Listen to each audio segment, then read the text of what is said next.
Mi corazón te canta, mi alma te anhela con todas mis fuerzas. Te amo, roca eterna, tú eres mi esperanza, mi gloria, mi fuerza. En valles de sombra te cuidas, eres lumbrera. Tú eres fiel, no me dejarás. De la muerte y me levantarás. En tu palabra puedo confiar. Tú eres fiel, no me dejarás. De la muerte y me levantarás. En tu palabra puedo confiar. Eres fiel.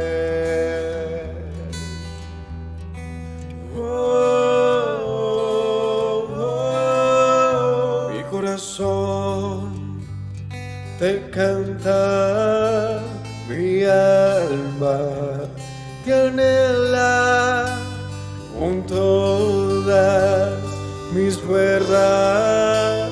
Te amo, roca eterna. Tú eres mi esperanza, mi gloria, mi fuerza. En valles de sombra te cuidas, eres lumbrera. Tú eres fiel, no me dejarás.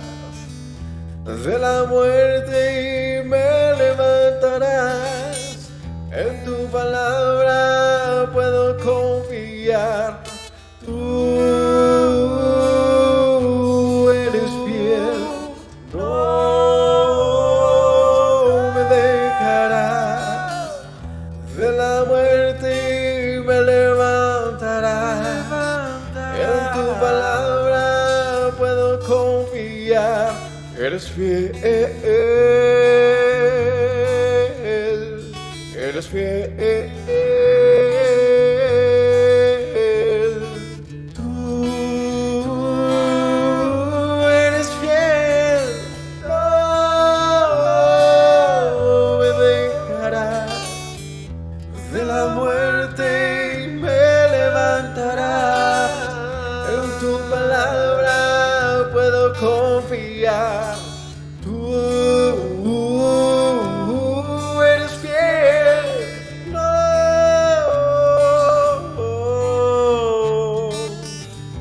De la muerte me levantarás. En tu palabra puedo confiar. Tú no.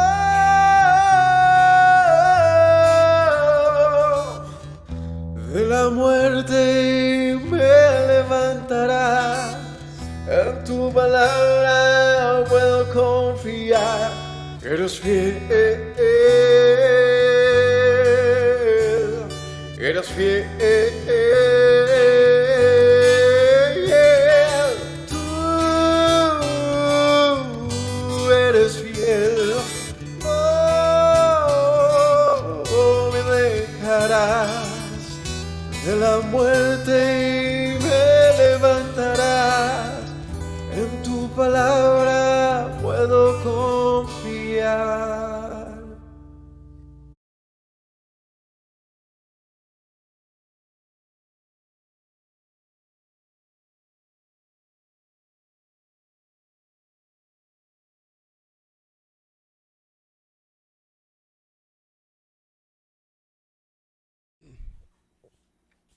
Shabbat Shalom para todos mis hermanos. Yahweh los bendiga. Bienvenidos a un estudio más de las Sagradas Escrituras. Hoy continuando y finalizando el libro de Primera Samuel con estos 3 capítulos que son bastante cortos, y nos llevan al momento prácticamente en que se acaba la historia entre Saúl y David. Ya aquí es eh, donde se culmina esta historia que ha sido como constante en una parte importante de lo que es el libro de Samuel. Entonces veamos cómo culmina esto, cómo concluye. Y nada, continuar entonces la próxima semana ya empezamos el segundo libro de Samuel, que es mucho más enfocado en David como rey. Él ya se posesiona como rey y veremos entonces qué acontece. Así que bienvenidos todos, que Yahweh los bendiga, Shabbat Shalom, que el Señor les llene de su paz, de su presencia, de su amor, y a todos en sus hogares les conceda el tener esa preciada, muy valorada y muy necesitada paz, que todos la alcancemos en el nombre de Yeshua. Vamos a orar. Padre bueno, te agradezco en esta noche porque nos permites estar delante de ti, nos invitas, Señor, a este santo día, Señor. Por eso, mil gracias. Bendícenos, Señor, con tu presencia y no nos apartes, Señor, de ti. Perdónanos por nuestras muchas faltas con las que hemos pecado contra ti, Señor. Y permítenos aprender, Señor, corregir, avanzar, Señor, crecer delante de ti. En el nombre de Yeshua, te agradezco, Padre bueno. Amén. Bueno, un saludo para todos. No olviden, por favor, compartir este video, darle un me gusta allí, comentar cualquier cosa, porque son bienvenidos sus comentarios y sus preguntas serán respondidas. Y si desean conocer más sobre estos estudios, pues en nuestro canal están enlistados verso a verso, capítulo a capítulo, están enlistados por el nombre del libro. Entonces pueden encontrar estudios casi que de un, no sé, 70 u 80% de los libros de la Biblia. Así que espero que se peguen una vueltica por ahí, por las listas de reproducción. Vamos a ir al capítulo 29 del libro de Primera Samuel. Recordemos qué pasó con David. David termina huyendo de Saúl hacia la tierra de los filisteos y allí se queda en una tierra de Afec, de Aquis, el rey de esta zona filistea. Y él termina viviendo allí un tiempo muy largo porque ya pues el tema de Saúl y la persecución hacia David pues era muy constante, muy insistente, así que fue la única manera como de quedarse tranquilo, ¿no? Vimos el tema de que Saúl no sabía qué hacer cuando se le notificó que vendrían los filisteos contra él, estos mismos con los que estaba David. Y él va y consulta a una divina y esperó que le levantaran a Samuel de los muertos para que les diera una razón de lo que debía hacer. Y David tenía la intención de pelear contra su propio pueblo. Eso es lo que vimos la semana pasada. Y aquí va el capítulo 29. Dice: los filisteos juntaron todas sus fuerzas en Afec, e Israel acampó junto a la fuente que está en Jezreel. Cuando los príncipes de los filisteos pasaban revista a sus compañías de a 100 y de a 1000 hombres, David y sus compañeros y sus hombres iban en la retaguardia con Aquis. Y dijeron los príncipes de los filisteos: ¿qué hacen aquí estos hebreos? Y Aquis respondió a los príncipes de los filisteos: ¿no es este David, el siervo de Saúl, rey de Israel, que ha estado conmigo por días y años, y no he hallado falta en él desde el día que se pasó a mí hasta hoy? Bueno, lo que pasa es que David se quedó un tiempo largo, no se dice cuánto exactamente, pero sí un tiempo suficiente para ganarse el afecto del rey, este rey filisteo. Recordemos que David peleaba por él y empezó a prestarle sus servicios como guerrero con toda su compañía, porque David no estaba solo. Él no se había ido solo para esta tierra filistea, se fue con todos sus hombres, que se cuentan más o menos en unos 600 hombres. Así que era algo así como un grupo mercenario que estaba intercambiando un servicio con este rey Aquis. El servicio se trataba de que le permitiera estar en su tierra y ya, que le permitiera estar ahí. Y David a cambio le ofrecía sus servicios como guerrero, ¿no? Recordemos que este servicio era tan bueno que David prácticamente que había venido a ser o esperaba ser de como el guarda principal de este rey Aquis, como el guardaespaldas, ¿no? Se había vuelto un hombre muy importante para él. Pero esto no pegaba bien para todo el mundo, ¿no? Los filisteos, los demás líderes filisteos, cuando iban a ir a la guerra y vieron a estos hebreos, un grupo grande de hebreos, y sabían que iban a ir a la pelea contra los hebreos, pues eso no pintaba bien. Así que ellos eh, cuestionan lo que estaba pasando y le dicen a Ziklag que pues no estaba bueno que estuviera David y sus hombres allí, ¿no? Así que él tiene que tomar una decisión. Pues David era hebreo e iban contra los hebreos. Esto parecía más una oportunidad para David y pues podría volverse contra los mismos filisteos, ¿no? Bueno, el caso es que dice allí en el versículo 4, los príncipes se enojaron contra él, le dijeron, despida a este hombre para que se vuelva al lugar que le señalaste y no venga con nosotros a la batalla, no sea que en la batalla se nos vuelva enemigo, porque con qué cosa volvería mejor a la gracia de su Señor que con la cabeza de estos hombres. ¿No es este David de quien cantaban en las danzas diciendo, Saúl hirió a 1000 y David a sus 10,000? Y aquí llamó a David y le dijo, vive Yahweh, que tú has sido recto y que me ha parecido bien tu salida y tu entrada en el campamento conmigo. Bueno, entonces esto le dicen, sácalo, no lo mates, no, está bien, sí prestó un buen servicio, excelente, pero este es el momento, esta es una oportunidad que tiene David y sus hombres para retornar a su tierra con un gran logro militar y es vencer siendo como un infiltrado en medio de nosotros. Y claro que a toda luz se vería eso así. Además se sabía que David era un gran hombre de guerra, ¿no? Saúl mató a 1000 y David a sus 10,000. O sea, estos decían, pues nosotros sabemos, lo hemos oído. Y también David tenía esa fama. Pues él dice, no llevaste muchos años sirviéndome y lo ha hecho bien. Y ese servicio era en guerras. Aquí llamó a David y le dijo, vive Yahweh, que tú has sido recto y que me ha parecido bien tu salida y entrada en el campamento conmigo, y que ninguna cosa mala he hallado en ti desde el día que viniste a mí hasta hoy, mas a los ojos de los príncipes no agradas. Vuélvete pues y vete en paz para no desagradar a los príncipes de los filisteos. Y David respondió a Aquis, ¿qué he hecho?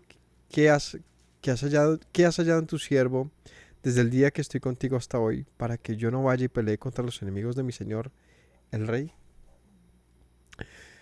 Entonces, bueno, viene ese momento de despedirlo, le dice, vete, tú has sido recto, ¿no? Aquí, aunque en la narración diga, vive Yahweh, que tú has sido recto y que me ha parecido bien tu salida y has sido como un ángel para mí, aunque se mencione esto acá, no quiere decir que este filisteo pues creyese en el Dios de Abraham, ¿no? Es una forma.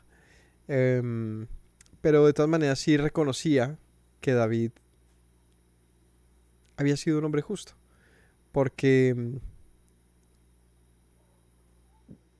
independientemente de la manera en que o más bien sí, la manera en que se ganaban las guerras, que era justamente con mucha sangre, creo que el diálogo no era la principal opción. Independientemente de todo, David, siendo un gran guerrero, en la escritura no se muestra que haya sido un tipo desleal o hipócrita o aprovechado, ¿no? Así como fue con Saúl, aunque este lo buscaba para matarlo, fue fiel. A este Aquis también le era fiel. Y es muy curioso que iba al punto de pelear contra sus hermanos. Porque eh, vale la pena pensar por qué David iría, ¿no? Eso lo pensábamos la semana pasada. ¿Por qué iría en contra de su pueblo? Porque ir a pelear con Aquis y con los filisteos contra los hebreos, pues no era una decisión que pareciera muy loable. El caso es que este le dice que se vaya. David le dice, pues no sé qué hice, pero ¿por qué no me dejas pelear contra tus enemigos? Y aquí respondió David en el 9: yo sé que tú eres bueno ante mis ojos como un ángel de Dios, pero los príncipes de los filisteos me han dicho, no venga con nosotros a la batalla. Levántate pues de mañana tú y los siervos de tu señor que han venido contigo, y levantándoos al amanecer marchad. Y se levantó David de mañana, él y sus hombres, para irse y volver a la tierra de los filisteos, y los filisteos fueron a Jezreel. Así que David se fue, terminó yéndose y no fue a la guerra contra su pueblo. Y vale la pena seguir analizando, ¿no? ¿Por qué David iba a ir a la guerra y por qué no fue a la guerra contra su pueblo? ¿Sería que de parte del Señor pasó esto? Es decir, ¿por qué se le impidió a David ir a la guerra contra su pueblo? ¿No?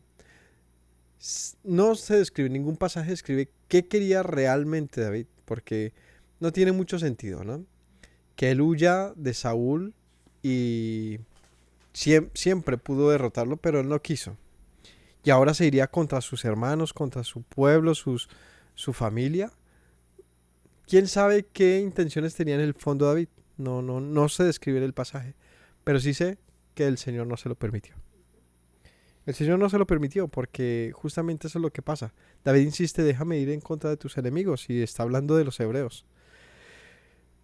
Pero este le insiste que se vaya, y bueno, David se va, y vamos a ver qué pasa en el capítulo 30. Estos avanzan para la guerra allí en Israel, y se fueron hasta la tierra de Jezreel. Y en el capítulo 30 dice, cuando David y sus hombres vinieron a Ziklag al tercer día, los de Amalek habían invadido el Negev y a Ziklag. Esta zona es allí por la parte sur de Judea, la parte sur, en el desierto del Negev, ¿no? Es una zona, en la zona que se sabe que vivió David. Y dice que habían asolado a Ziklag y le habían prendido fuego. Entonces, mientras estaba pasando Saúl tratando de defender a su manera la tierra de Israel, yéndose a la guerra, por otro lado estaban atacando tierras de Israel, tomándose algunas ciudades. Dice aquí que llegaron los amalecitas y prendieron fuego a una tierra del Negev y de Ziklag. Se habían llevado cautivas a las mujeres y a todos los que estaban allí, desde el menor hasta el menor, desde el menor hasta el mayor, pero a nadie habían dado muerte. Entonces, estos lo que hicieron fue llevarse cautivo al pueblo. Nos recuerda a quién, a los babilonios, ¿no? Es un tipo de estrategia. ¿Por qué se los llevarían cautivos? Bueno, hay varias razones para la cautividad. Una, como forma de chantaje, ¿no? Si tú tienes cautivos, familiares, amigos y todo de otros pueblos enemigos, pues puedes tener algún tipo de intercambio en el cual tú sigas. Es decir, no van a ir simplemente a matarte, porque ahí está la familia de ellos, ¿no? Puede ser un intercambio, una salvaguardar sus vidas. Otra, pues hacer lo que hicieron los babilonios, y es fortalecer digamos que su propia tribu, su comunidad, ¿no? Sumando gente. Pero simplemente es que lo hicieron, ¿no? No se sabe exactamente por qué se llevarían a todos. Ahí dice que al menor y al mayor, a todos se los llevaron. Barrieron con la ciudad, la quemaron, la desaparecieron y se llevaron la gente. Se los llevaron a seguir su camino. Versículo 3: vino pues David con los suyos a la ciudad, y aquí que estaba quemada, y sus mujeres e hijos e hijas habían sido llevados cautivos. Entonces, mujeres, hijos e hijas cautivos. Entonces, bueno, aquí ya podemos hacer un filtro. No se mencionan nombres. Lo que puede ser y lo que se entiende entonces es que ¿dónde estaban estos hombres? En la guerra con Saúl. Ok, entonces fue una oportunidad. Si suben ellos a la guerra, quedan las mujeres y los niños, llegan los amalecitas, fácil, destruyen la ciudad, se llevan a las mujeres y los niños, y ahí es donde viene lo que les mencionaba, fortalecer la tribu. Las mujeres, reproducción. Los hijos, futuros guerreros, futuros hombres de ellos, ¿no? Esclavos, siervos y guerreros. Entonces David y la gente, versículo 4, que con él estaban, alzaron su voz y lloraron hasta que les faltaron las fuerzas para llorar. Imagínese usted llegar de varios años lejos, ¿no? Por todo el tema de la persecución. Y llega a su tierra y lo que encuentra es una desolación completa, la ciudad quemada, las casas desalojadas, destruido todo, sin gente por ahí. y ahí estaba su familia, ¿no? Entonces ya no hubo nadie. Llegar a la casa y eso parecía Soy Leyenda, eso estaba completamente solo. Esa sensación de yo dónde estaba, ¿no? Yo creo que la primera sensación de David es con quién me desquito si yo fui el que los abandoné. Puede ser por un lado. Sentir que todos tenían, varios de estos hombres o muchos tenían sus familias ahí, ¿no? Esa sensación de que ellos abandonaron su pueblo e incluso estaban dispuestos a pelear por su pueblo y lo que iban a hacer ellos se los hicieron a sus familias. Es donde pienso, de repente si David tenía alguna mala intención contra su propio pueblo y el Señor le mostró cómo es que es. Porque si David iba a la guerra contra su propia nación, pues acaba de ver lo que hizo otro pueblo contra su familia, que al final de cuentas es también el pueblo hebreo. Dice que lloraron con todas sus fuerzas, versículo 5, las dos mujeres de David, Ahinoam, Jezreelita, y Abigail, la que fue mujer de Nabal, el de Carmel, también eran cautivas. Y David se angustió mucho, porque el pueblo hablaba de apedrearlo, pues todo el pueblo estaba en amargura de alma, cada uno por sus hijos y por sus hijas.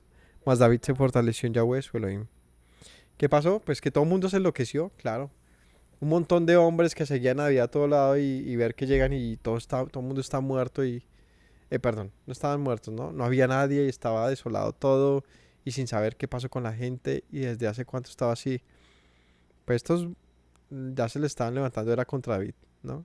Pues claro, buscar una culpa, ¿no? Porque al final de cuentas ellos estaban entre los eh, filisteos con David y por David. Pero dice que David se fortaleció en el Señor. Así que, ¿qué quiere decir esto? Que David confiaba que la historia pudiera tener otro desenlace. Así que él vaga y busca a Abiatar, versículo 7.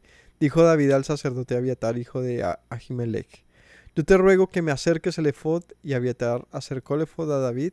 Y David consultó a Yahweh diciendo: ¿perseguiré a estos merodeadores? ¿Los podré alcanzar? Y él le dijo: síguelos, porque ciertamente los alcanzarás, de cierto librarás a los cautivos.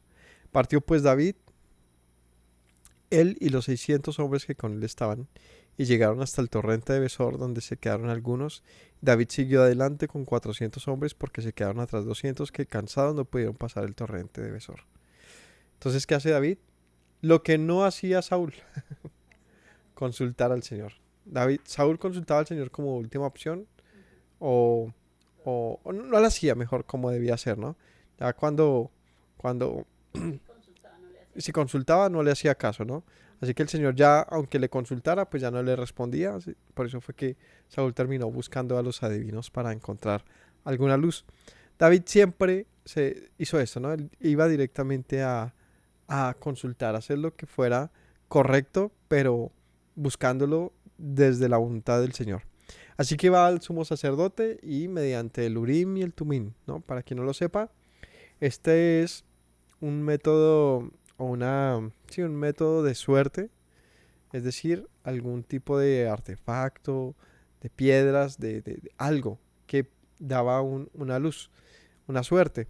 Entonces la tenía el sumo sacerdote en el efod. El efod es un pectoral que se colocaban acá y tenía un bolsillo. En ese bolsillo tenían el urín y el tumín, que como les digo no se describe exactamente cómo era, pero puede ser algo así como, por ejemplo, dos piedras, un ejemplo, una blanca y una negra, o algo de ese estilo que le permita a uno saber una respuesta de sí y no. En la Torá esto es un mandamiento que el Señor da para los sacerdotes y es que asuntos se podían decidir mediante esto. Se podía conocer la suerte en ese orden de días o la voluntad del Señor. Pues la suerte es la voluntad de Dios, ¿no? De hecho, dice por ahí un pasaje, ¿no? Dice algo así como que el Señor, uno echa las suertes, algo así, y que las respuestas del Señor. ¿Me ayudas a buscar la cita, por favor? Am, entonces, el Señor siempre nos ha otorgado una posibilidad para conocer su voluntad. Pero esta era ir a la fija, ¿no? Porque el sumo sacerdote, digamos que ese instrumento en las manos del sumo sacerdote era una, una respuesta contundente. Le dice: síguelos, los alcanzarás y liberarás a los cautivos. 9. Partió pues David, él y los 600 hombres que con él estaban, llegaron hasta el torrente de Besor. Ah, bueno, se quedaron allí cansados 200, ¿no? Proverbios, Proverbios 16:33, dime. Ah, listo. Proverbios 16:33. Espérenme, aquí vemos esta cita. A ver. Proverbios 16:33. La suerte se echa en el regazo, pero de Yahweh es la decisión de ella. Es decir, dejar las cosas a la suerte es bíblico, en el buen sentido. Es decir, dejarle las cosas a Dios, al Señor.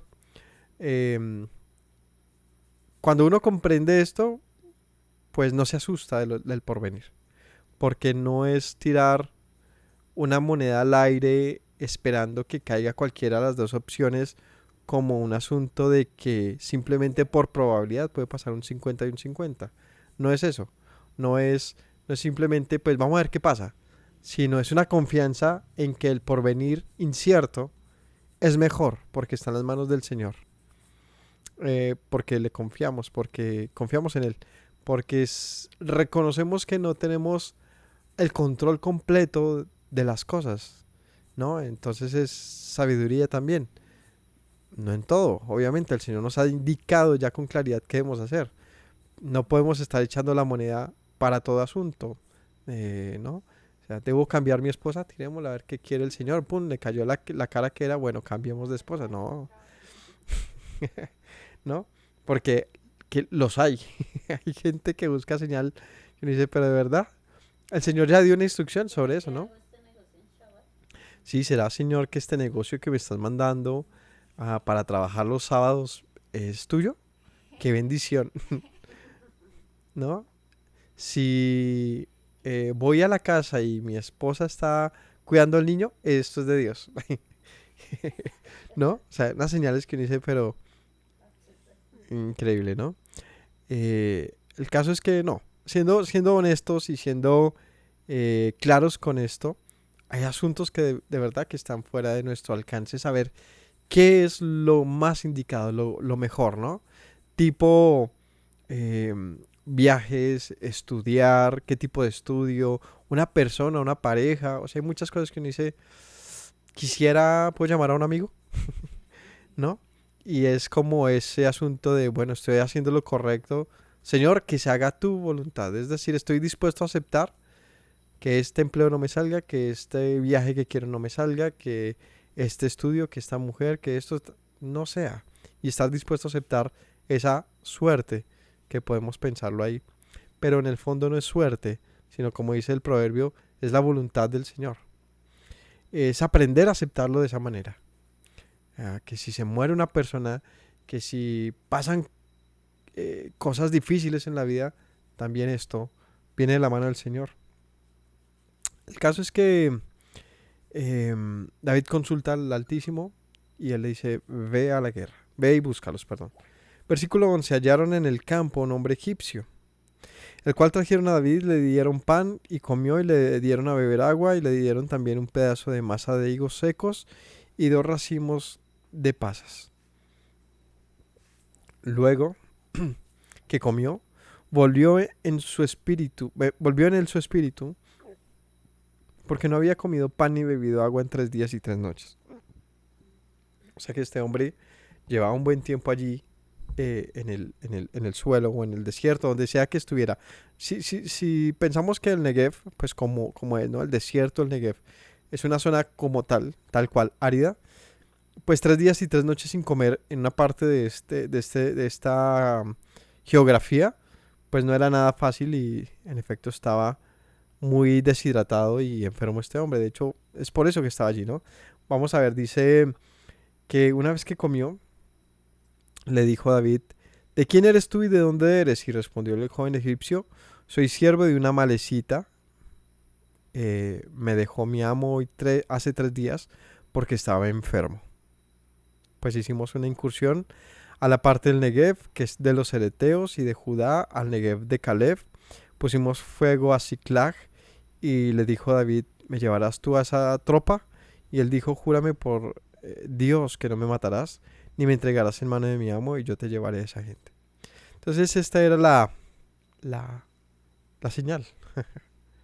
Pues la oportunidad de ir directo a la tropa, por uno que conocía las intenciones, para dónde iban, qué había pasado y todo. Entonces, habían atacado la zona de Ziklag, que era una zona que no estaba completamente, digamos que conquistada por Israel. Estaba compartida, como se menciona acá, por los cereteos y por judíos. Así que habían tomado esa ciudad los amalecitas. ¿Se acuerdan quién es Amalek? ¿Ah?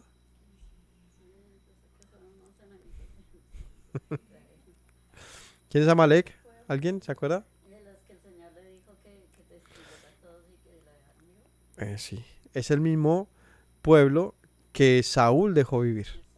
Es el mismo pueblo que el Señor le dijo por medio de Samuel, ve y destruye a los a Amalek, a su pueblo, a mujeres, niños, a todos.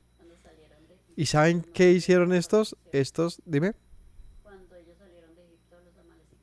Sí, fue una venganza del Señor contra Amalek, porque desde el tiempo de la salida de Egipto, el Señor había juramentado que los destruiría, porque ellos fueron hostiles con los israelitas y les atacaron por la retaguardia y les... eh, no solamente fueron hostiles en el cruce por el desierto, sino también buscaron su muerte, su mal. Así que el Señor en el futuro dice, los destruiría. Y le dice a Saúl, bueno, es el momento que cumplas esta palabra. Saúl no lo hace como se debiera, no cumple. Y aquí ya vemos lo que pasó en el futuro. Estos entendemos también de pronto por qué buscaron mujeres y niños, ¿no? Porque de todas maneras Saúl sí fue y destruyó a muchos de ellos, ¿no? Es decir, destruyó una gran parte, una gran parte del pueblo. Así que el pensar en crecer como tribu, pues tiene mucho sentido. Pero ese es el punto de dejar a unos pocos. Cuando el Señor había dado la instrucción de este pueblo debe morir. Y no estaban o sea, no es que no hayan matado a las mujeres y los niños por lo buenos que eran. Porque no tiene nada que ver con eso. Eran las intenciones que tenían, que como insisto, simplemente era supervivencia y era la tribu tiene que volver a crecer. Así que pues fueron y buscaron el momento de debilidad de Israel porque estaba en guerra. Se aprovecharon y tomaron otra vez por la retaguardia. Ya lo tenían de costumbre y se quedaron con las mujeres y niños. Continuemos. Dime. 16. Los llevó pues y aquí que estaban desparramados sobre toda aquella tierra, comiendo y bebiendo y haciendo fiesta, por todo aquel gran botín que habían tomado de la tierra de los filisteos y la tierra de Judá. Los hirió David desde aquella mañana hasta la tarde del día siguiente. No escapó de ellos ninguno, sino 400 jóvenes que montados sobre camellos huyeron. No huyeron sino unos pocos. ¿Cuántos? 400 personitas. Solo 400. Lo que nos hace pensar que, bueno, habían, si solo, dice aquí, si solo 400, quiere decir que habían muchos, ¿no? Muchos. Otra opción es que el 400 es un número que es difícil de traducción, porque también puede significar 40. Así que, quién sabe si fueron 40, 400 o qué, pero sí se sabe y es claro que David fue y, y vengó lo que estaba pasando, ¿no? Los hirió. Y libró, versículo 18, David todo lo que los amalecitas habían tomado. Asimismo libertó David a sus dos mujeres, y no les faltó cosa alguna, chica ni grande, así de hijos como de hijas, del robo y de todas las cosas que les había tomado. Todo lo recuperó David. Tomó también David todas las ovejas y el ganado mayor. Trayéndolo todo delante decían, este es el botín de David. Y vino David a los 200 hombres que habían quedado cansados y no habían podido seguir a David, los cuales habían hecho quedar en el torrente de Besor. Ellos salieron a recibir a David y el pueblo que con él estaba, y cuando David llegó a la gente, les saludó con paz. O sea, les dijo, Shalom Aleichem, les dijo ahí. Salem Aleikum. Y ellos le dijeron, Aleikum Salam. Shalom Aleichem. Eh, Versículo 22. Entonces todos los malos y perversos de entre los que habían ido con David respondieron y dijeron, ¿por porque no fueron con nosotros, no les daremos el botín que hemos quitado, sino a cada uno su mujer y sus hijos que los tomen y se vayan. Bueno, aquí ya empieza, como siempre, esos conflictos entre hermanos, ¿no? De ¿por qué estos no habían ido a la guerra? Porque no pudieron pasar ¿qué era esto? El torrente de Besor, ¿no? Pero no fue que no hayan querido ir, pero los otros no lo vieron así. Entonces dicen, bueno, nosotros fuimos los que fuimos a hacer toda la victoria, así que pues ustedes que apenas agarre, tome su mujer y sus hijos y váyase.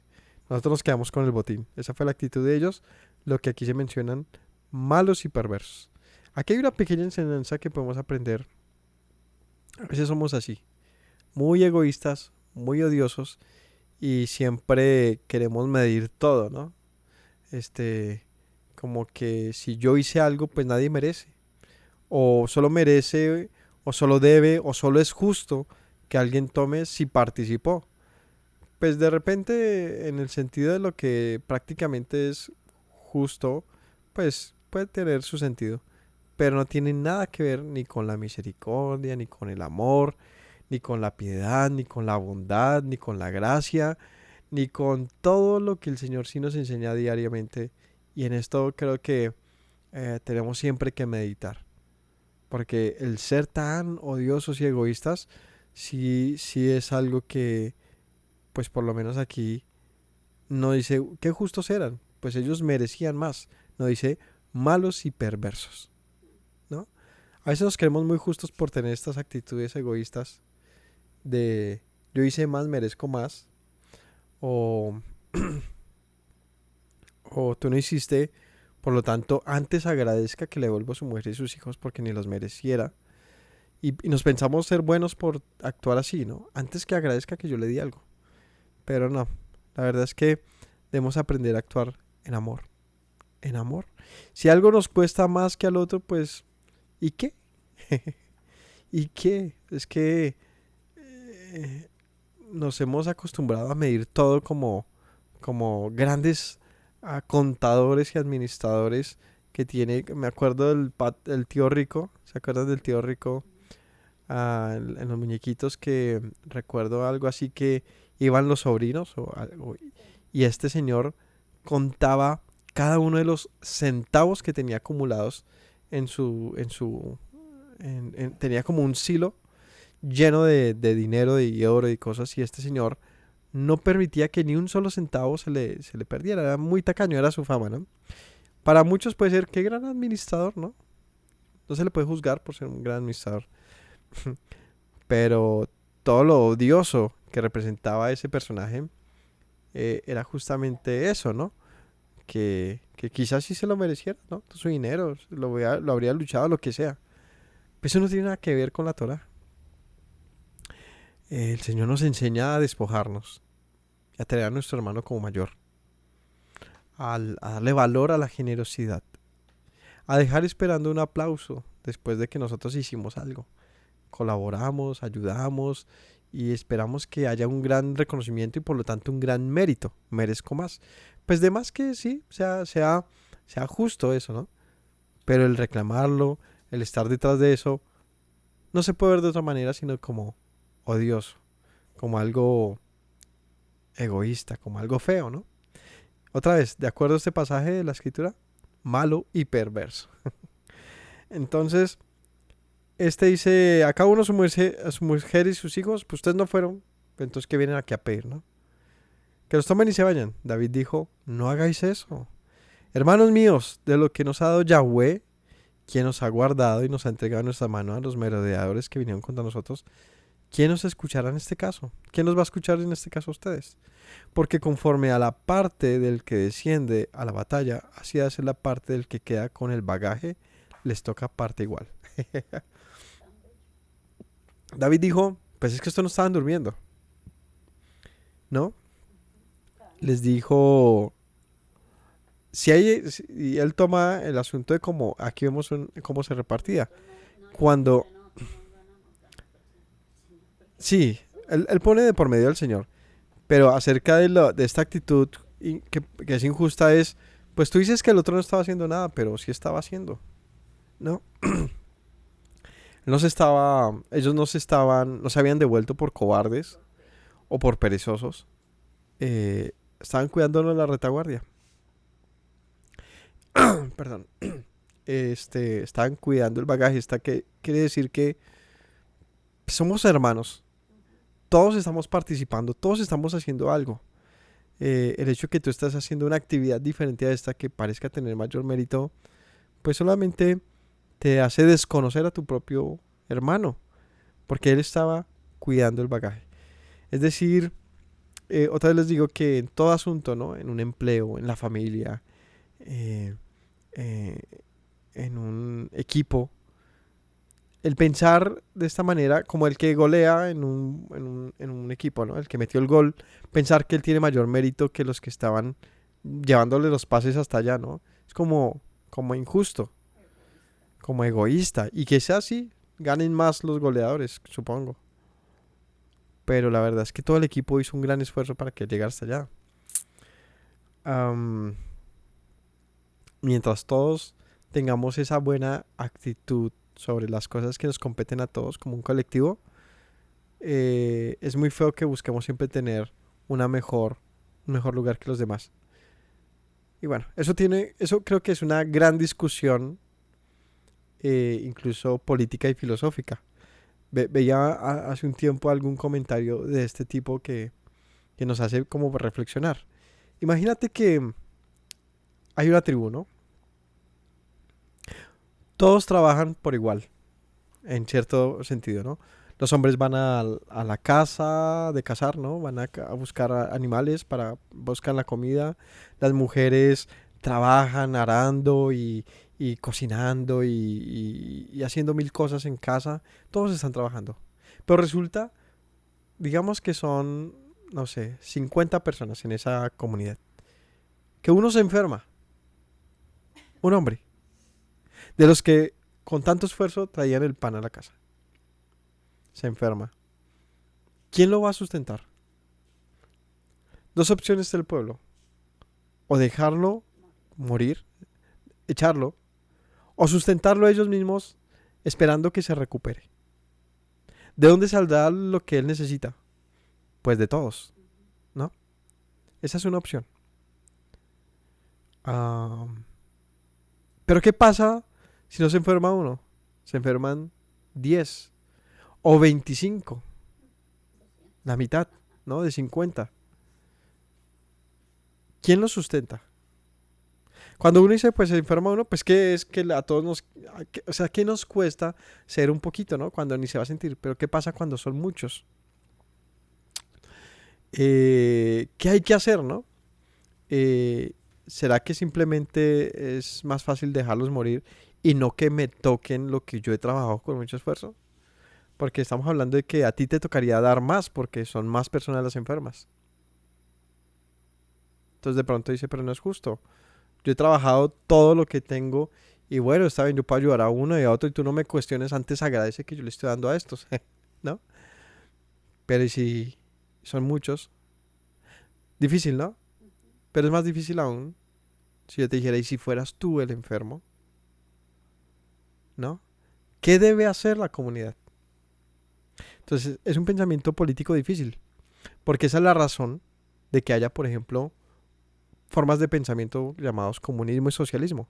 Y es, ¿y qué se hace? ¿Se deja morir entonces al enfermo? ¿O todos le ayudamos? Y ahí viene esa base del origen del pensamiento, digamos, comunista o socialista.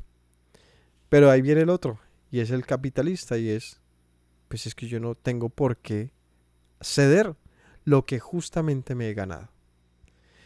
Entonces, este da de alguna manera, pero no está dispuesto a compartir de una manera, digamos que generosa o equitativa con el otro, porque siente que es injusto con él, pues se lo ha ganado él. Y claro, otra vez digo, es un pensamiento difícil, porque es cierto también, se lo ha ganado, se lo ha sudado, y quizás él diga, pues yo prefiero dejárselo a mis hijos. Pero el punto es que cuando el otro estaba enfermo, él también ayudó a que la sociedad estuviera fuerte. Entonces, ahí para que se lo mediten, ¿qué es mejor? Pues quizás siempre va a ser pues que se mueran, siempre y cuando tú no seas el enfermo. Esa es la actitud social, ¿no? Pues no, pues pensar que todo el mundo va a vivir de lo de uno. Es complicado, pero sí es lo que estaban haciendo estos, ¿no? Con David. Y ese, pues estos no subieron con nosotros, pues que no coman, pues que se queden sin nada. Pues para qué los manda? ¿Para qué nos esfuerzan más? ¿No? ¿Y yo qué? Egoísta, ¿no? Así que esto lo califica como malo y perverso. ¿Qué debieron hacer? Pues compartamos, ¿qué más? Seguramente en otra ocasión estos tendrán más oportunidad que nosotros de ir a una guerra y se compensará. Pero ese es el punto de pensar en un colectivo como que todos merecemos. Y cuando uno empieza a ponerle valor a las cosas es que esto cambia, ¿no? Porque socialmente, ¿qué vale más? ¿Una mujer en la casa o una mujer en la oficina? Socialmente en esta época, vale más una mujer estudiando que en su casa. ¿Y qué vale más, un hombre trabajando o una mujer que en su casa? Un hombre, socialmente, ¿no? Un hombre trabajando. ¿Y qué vale más? Un hombre trabajando, una mujer trabajando, un hombre trabajando. ¿Y quién pone esos valores? La misma sociedad. La misma sociedad. Estereotipos que generan odios y un rechazo total a que hace que la sociedad misma sea cada vez más agresiva, ¿no? Pero ¿quién pone esos valores? La misma sociedad. Pero es en serio que un señor trabajando 8 o 10 horas, bajando café de un árbol, que se le pagan que 40, 50 mil pesos, ¿será que su trabajo vale menos que un tipo que gana 20, 30 millones por hora? Porque hay gente que gana así muchísimo dinero. O que mensualmente se hace mucho dinero simplemente por su cargo, por su lugar en el que está. ¿Será que socialmente vale más? Pues esos valores nosotros lo hemos puesto. O el futbolista, ¿no? Que gana muchísimo dinero. Los futbolistas ganan exageradísimo. O los cantantes, artistas. ¿Quién define esos valores? La misma sociedad. Lo que ha hecho que haya tantísima desigualdad. Porque realmente todos cumplimos un lugar importante en la sociedad. ¿Qué pasa si no hubiesen caficultores?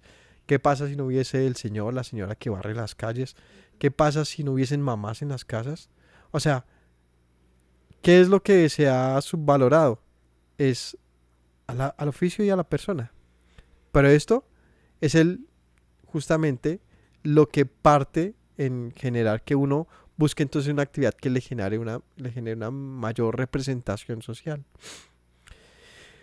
Todo eso que es, pues finalmente es un sistema que nos muestra que nosotros nos menospreciamos como humanos, ¿verdad? Y también sobrevaloramos muchas cosas. El caso es que de todo este comentario es que cuidémonos de no menospreciar a los demás, porque pensemos, a nuestro modo de ver, es que es solamente un campesino, es que solamente está haciendo oficio, es que solamente está estudiando, es que siempre como que buscamos querer decirle al mundo, pues que yo estoy haciendo un poquito más, es que lo que yo estoy haciendo, tú no lo estás haciendo, ¿no? Aquí yo soy el que está, eso es muy típico de los hombres, yo soy el que está trabajando, ¿no? Um, como decirle, usted no ha hecho nada, yo sí, pero eso es falso. A menos de que sí, hay gente perezosa, hay gente que sí, en efecto, es vaga y no hace nada, eso es otro cuento. Está hablando de los que conozco mucha gente que de verdad trabaja mucho, son muy esforzados y se gana un mínimo. Y yo digo, es que no es justo, no es justo. Porque, porque, ¿qué es lo que se está pagando? ¿El esfuerzo, el conocimiento, el trabajo? No, se está pagando el valor de lo que hace una persona. ¿Me hago entender? Una hora de trabajo de un médico no vale una hora de trabajo de un, no sé, de una persona que hace el aseo. No vale ni nada, no tiene nada que ver, ¿cierto? Sin embargo, ambos están dedicando una hora de su tiempo de su vida y están dedicando un conocimiento que ambos la experiencia les ha dado con mayor o menor esfuerzo. Bien, al punto al que voy para cerrar este pequeño paréntesis de doctrina. Juguito, agüita, bueno. Eh, para cerrar este pequeño paréntesis es que nosotros como hijos del Señor sí deberíamos aprender a valorar lo que hacen los demás. Y aunque no hicieran mucho, a valorarlos como personas. Porque quizás esa es la mayor de las enseñanzas colectivas, políticas y sociales de la Torá. Y es, ama a tu prójimo como a ti mismo. Y es, no hagas para los demás lo que no quieres que hagan contigo. Haz lo que quieres que hagan contigo, ¿no? Es el que no tiene, dale. ¿No? Y no dice si es justo que le dé, si merece más, si merece menos, simplemente dice dale, ¿no? A pensar en esta forma en que actuaba la iglesia del Señor, su pueblo, mediante las enseñanzas de Yeshua y los apóstoles, es tener las cosas en común, ¿no? Es poder yo tener esa generosidad de, no importa si yo soy no sé, un físico cuántico o gracias, o un duro en lo que sea, que se pague muy bien hoy en día, un ingeniero, y de repente el otro o la otra solamente es una persona allí humilde que hace lo que le pongas a hacer y ya. Aprender a valorar a los demás es un gran avance y es el propósito a final de cuentas de la ley. Cuando pensamos en qué propósito tiene la ley, el ojo por ojo y diente por diente, es que nunca tengas un menor o mayor concepto de tu hermano del que merece, ojo por ojo. Es decir, así como tú vales, él vale. Ese principio debe estar marcado en nuestras vidas, ¿no? Am, Así que más allá del valor que nosotros querramos darle a las cosas, es lo que merece porque el Señor ya nos dijo que lo tiene. Así que, bueno, aquí el caso es que David les dice, no peleen por esa bobada. No sean así, hermanos. Porque si ganamos es porque el Señor nos dio la victoria. Si llegamos hasta acá es porque el Señor nos permitió venir hasta acá. Si recuperamos a nuestras familias y lo que teníamos es porque el Señor nos lo dio. Así que el mérito realmente no es de ustedes. Son instrumentos, ¿no? Pero quien nos ha dado todo es el Señor. Así que todos merecemos. Todo será por igual. Desde aquel día en adelante fue esto por ley y ordenanza en Israel hasta hoy. ¿Qué? Que en un ejército, en lo que tiene que ver con las fuerzas militares y con el gobierno, que todos merecen porque todos están aportando aunque no estén yendo a la guerra, ¿no? O sea, no es lo mismo el que va a la guerra que el que se queda, quizás en funciones, pero sí merecen lo mismo porque ambos están haciendo la labor de protección, ¿no? Están en favor del pueblo y es curioso, ¿no? Todo es en partes iguales. Bueno, es que en esa época y para ese entonces no se les pagaba un sueldo, sino se repartía el botín. Es decir, que el que iba adelante en un caballo ganaba tanto como el que fue ¿en qué? En burra. Y como el que se quedó cuidando las armas, y como el que era médico iba rescatando a los que se caían, y como el que se quedó cuidando las armas, todos merecían partes iguales. Porque fueron, dime, o como el que se quedó cuidando, todos merecían parte del botín. Cuando David llegó a Ziklag, envió del botín a los ancianos de Judá, sus amigos, diciendo: he aquí un presente para vosotros del botín de los enemigos de Yahweh. Lo envío a los que estaban en Betel, en Ramot del Negev, en Jatir, en Aroer, en Simfot, en Esmoa, en Racal, en las ciudades de Jerameel, en las ciudades de del Ceneo, en Orma, en Corazán, en Atac, en Hebrón y en todos los lugares donde David había estado con sus hombres. ¿Qué les envió? Una parte. ¿A quién? A sus hermanos en Israel. ¿Por qué? Porque David había estado fuera y se dio cuenta que había abandonado su pueblo. Era momento de regresar.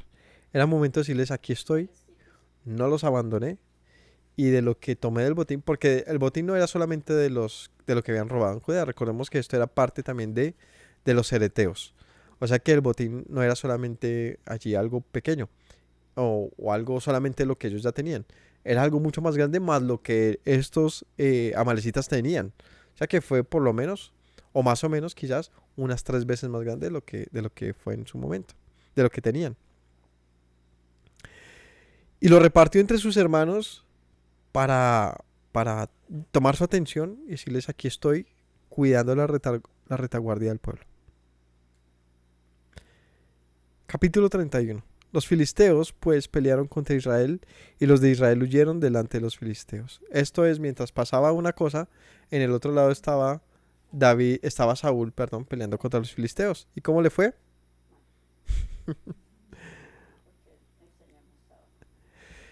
Los de Israel huyeron delante de los filisteos, cayeron muertos en el monte de Gilboa. Y siguieron los filisteos a Saúl y a sus hijos, mataron a Jonatán, a Abinadab y a Malquisúa, hijos de Saúl. Y aquí viene el cierre, como les decía, la conclusión. ¿Y qué pasa con Saúl? Bueno, él muere en esta guerra. Él y sus hijos mueren en esta guerra. ¿No? Empezaron a caer muertos por todo lado. Mataron a Jonatán, a Abinadab y Malquisúa, hijos de Saúl. 3 príncipes. Arreció la batalla contra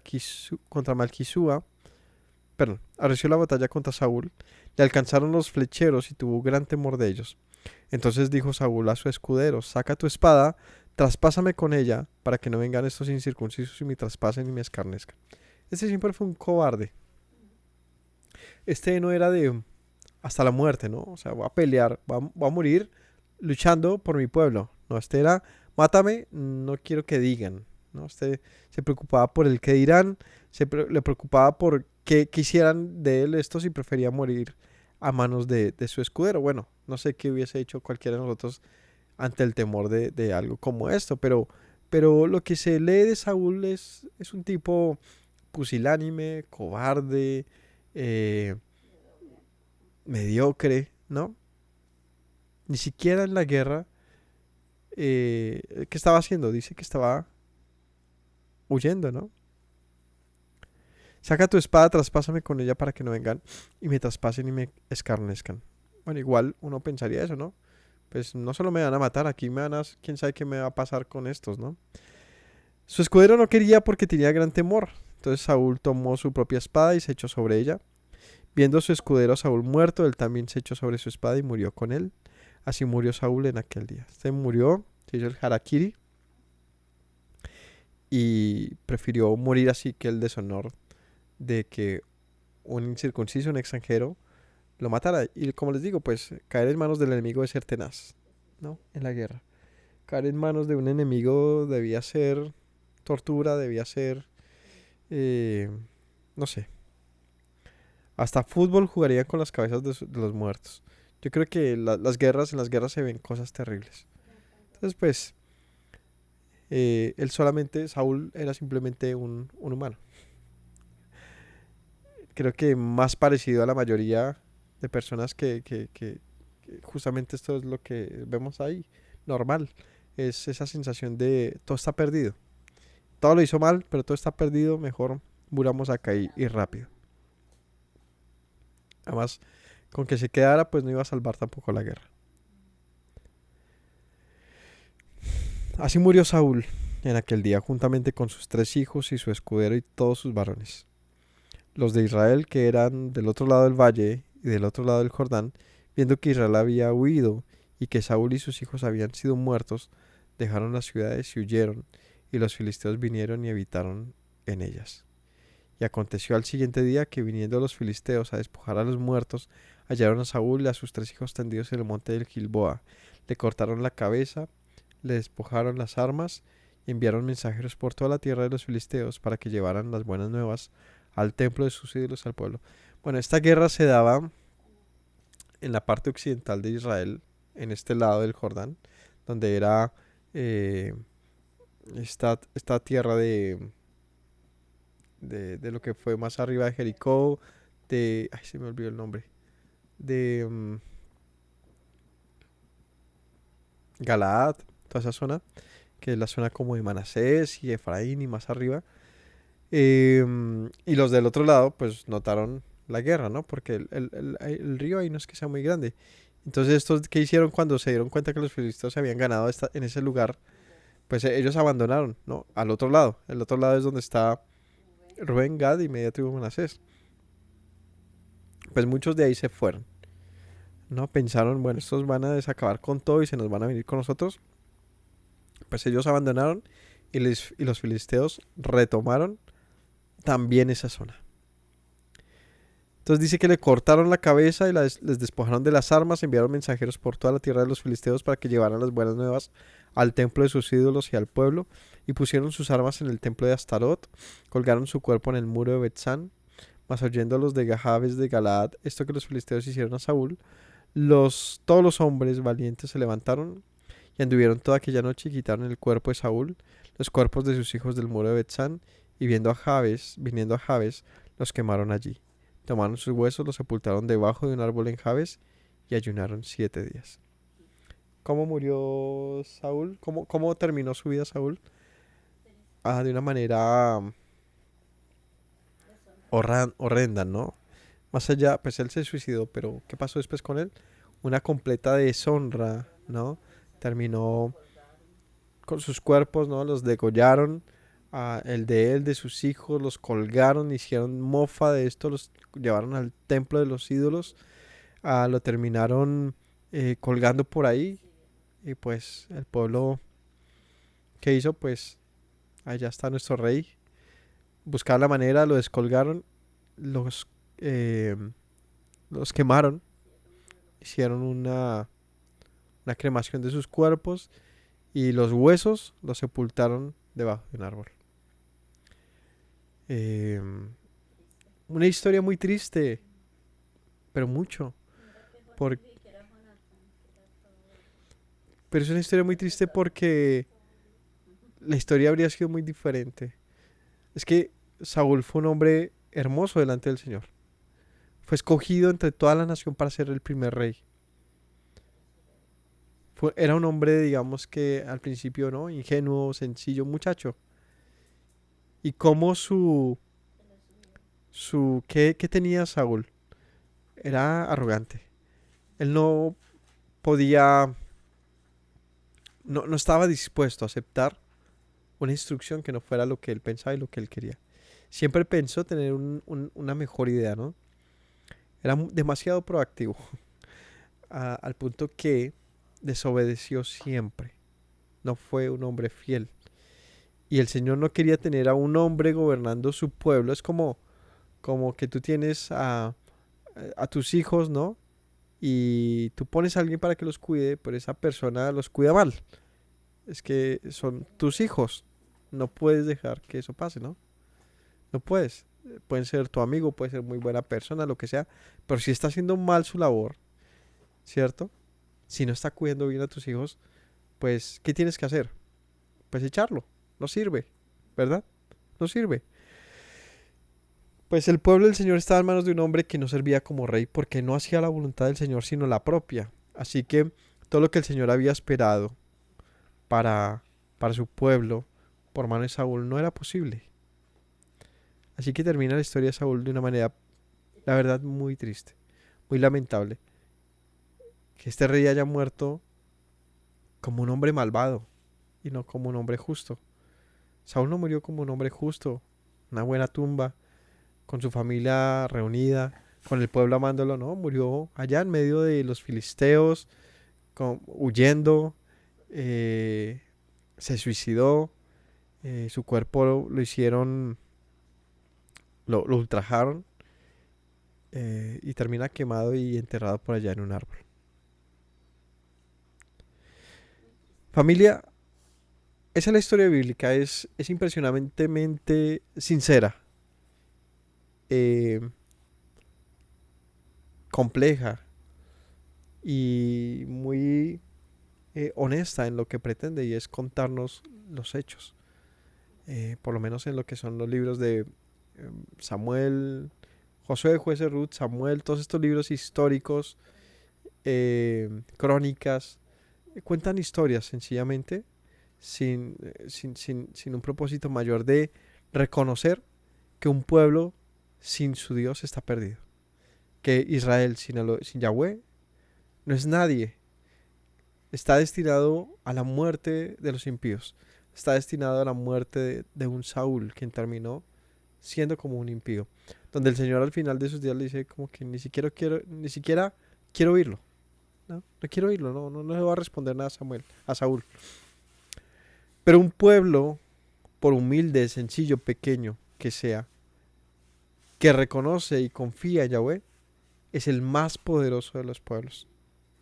Esa es la gran enseñanza del libro de 1 Samuel. Y es que no importa el tamaño, la estatura, ¿no? Como David era pequeño delante de Goliat, pero era el más grande de todos los hombres de Israel en ese momento, porque había puesto su confianza en Yahweh. Y eso es lo que demuestra todo el libro. Ninguno, ni siquiera el rey, estaba dispuesto a ir a la guerra con Goliat. Eran grandes, poderosos y eran muchos, pero estaban dispuestos a creer que pudiera pasar algo positivo para ellos. Pero David sí lo hizo. Así que en esa pequeña historia creo que se concentra todo lo que pasó en el libro. Y es que la victoria no estaba en las manos de un joven. La victoria estaba en las manos de uno que tuviera la fe para confiar en Yahweh y vencer. Así que gracias a todos por acompañarnos. No olviden tantos mensajes, opiniones, consejos, comentarios que hemos dado a lo largo de estos libros. Porque en las conclusiones están esas partes bueno, puedo aplicarlo, ¿no? Y es que quién de nosotros no es como un David muchas veces y quién de nosotros no es como un Saúl también. Pues dejemos la cobardía, dejemos de ser tan miserables y tan odiosos con el Altísimo, tan egoístas, tan prepotentes, y empecemos a ser un poquito más nobles, más humildes, más tranquilos, más amorosos, porque esa soberbia y ese corazón duro no nos va a dejar avanzar como el Altísimo quiere que lo hagamos. Así que bien dijo el Señor, ¿no? Aprended de mí, que soy manso y humilde. Que el Señor nos bendiga a todos, que tengan una linda noche. Shabbat Shalom.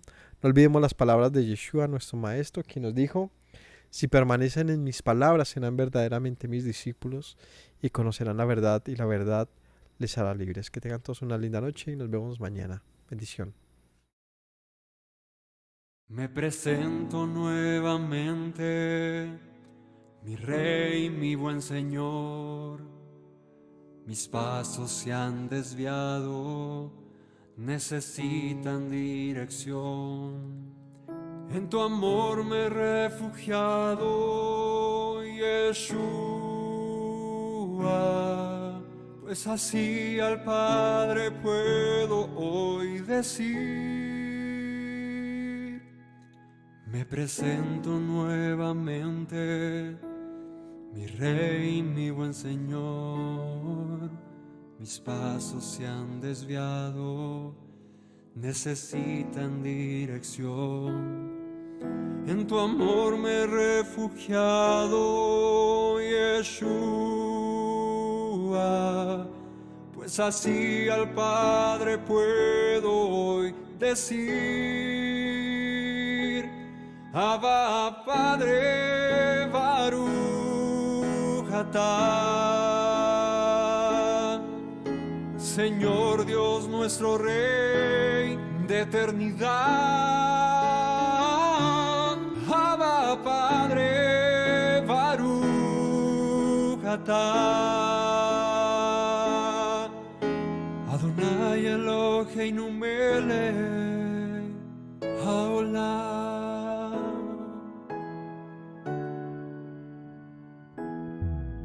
Me presento nuevamente, mi Rey, mi buen Señor. Mis pasos se han desviado, necesitan dirección. En tu amor me he refugiado, Yeshua, pues así al Padre puedo hoy decir. Me presento nuevamente, mi Rey, mi buen Señor. Mis pasos se han desviado, necesitan dirección. en tu amor me he refugiado, Yeshua, pues así al Padre puedo hoy decir, Abba Padre, Baruch atah. Señor Dios nuestro Rey de eternidad,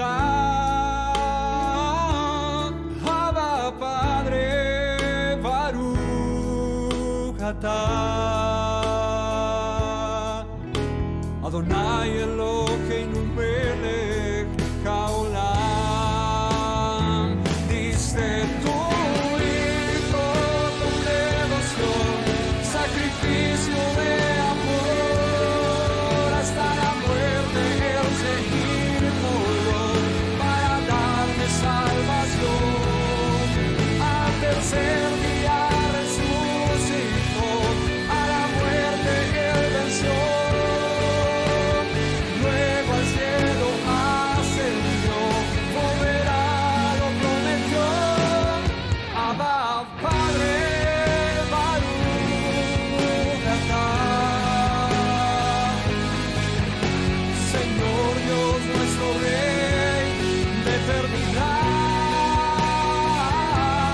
Abba Padre, Baruch atah. Adonai Eloheinu melech haolam, Abba Padre, Baruch atah. Señor Dios nuestro Rey